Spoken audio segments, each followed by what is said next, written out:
There's a moment that happens more often than you might admit. Someone asks you a simple question, something light, something easy. How was your day? What do you do? Where are you from? You respond, of course. You know how to answer. But as the exchange continues, there's a quiet sense that something is missing. Not discomfort exactly, just a kind of disconnection. And without fully realizing it, a part of you begins to withdraw. From the outside, this can look straightforward. People might assume you're socially awkward or uninterested or simply not very good at conversation. But if you pay closer attention to your own experience, that explanation doesn't quite hold. It's not that you don't like talking, it's that you don't fully connect with conversations that remain on the surface, and that difference is often misunderstood. In many social settings, light conversation is treated as a kind of social glue. It helps people ease into interaction, reduce uncertainty, and signal openness. So when someone doesn't naturally engage in that rhythm, it can feel unfamiliar to others. It may be interpreted as distance, or disinterest, or even subtle arrogance. But internally, it doesn't feel like a rejection of people. It feels more like an absence of something essential, a certain depth, a sense that what's being said connects to something real. This is the psychology of people who feel a quiet resistance to small talk, and there's more happening beneath this than people often realize. At first glance, it's easy to reduce it to personality, introversion, preference, or social style. But that explanation only goes so far, because this pattern isn't just about how much you speak, it's about how your mind engages with meaning. There is a concept in psychology known as need for cognition. It refers to a person's tendency to engage in deeper thinking, to seek complexity, and to find satisfaction in understanding rather than simplicity. For people who lean in this direction, conversations are processed differently. When something feels repetitive, predictable, or disconnected from anything meaningful, the brain doesn't register it as particularly engaging. It doesn't create the same sense of reward. And so, rather than leaning in, there is a natural tendency to disengage slightly, not out of judgment, but out of mismatch. But there is another layer beneath this, and it isn't only about thinking. It is also about emotional alignment. For some people, small talk can feel disconnected not just from meaning, but from authenticity.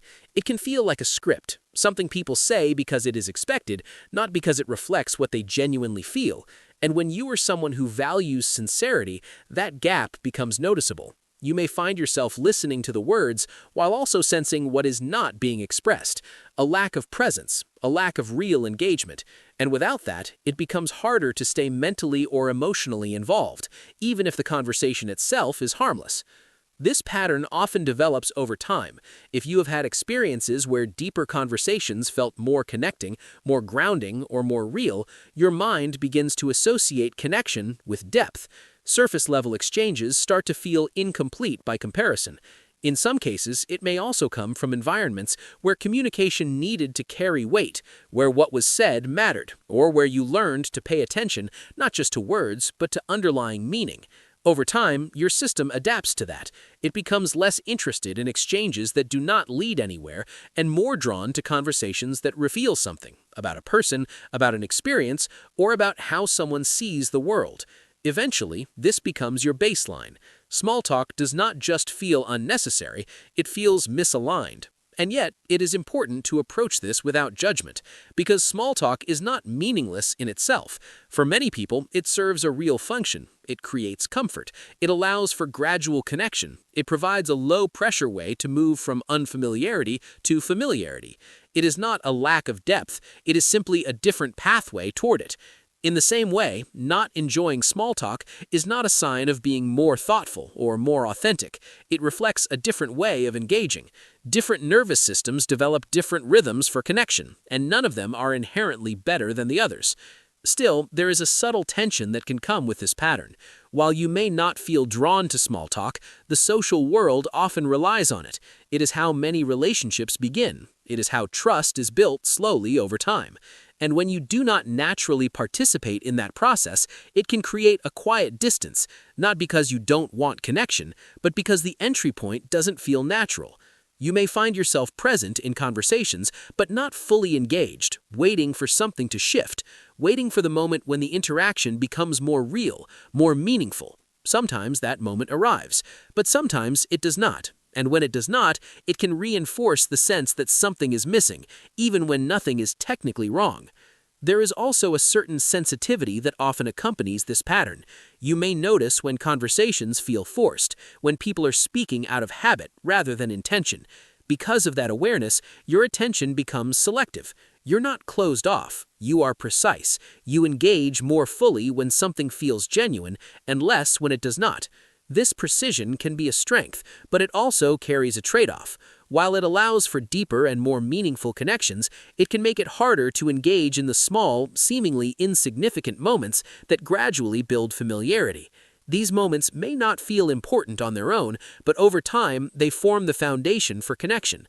This is where a quiet paradox appears. The same sensitivity that protects your sense of authenticity also limits the pathways through which connection develops.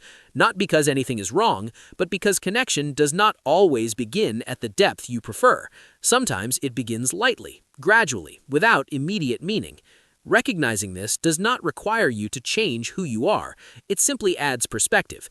It allows you to see small talk not as something you need to deeply value, but as something that serves a function, even if it is not your natural mode of interaction. And from that place, your relationship with it can shift slightly, not into enthusiasm, but into understanding. Because not every meaningful interaction begins as meaningful. Some of them become that way over time. And if you already have the capacity for depth, for presence, and for genuine connection, then there is nothing missing in the way you experience conversation. There is only a pattern, a way your mind has learned to engage, to filter, and to protect what feels real. And once you begin to see it that way, the resistance starts to make sense. It is not avoidance, it is alignment. If this resonated with you, there's more to uncover about how your mind works. Thank you for watching, and be sure to subscribe because more interesting content is on the way.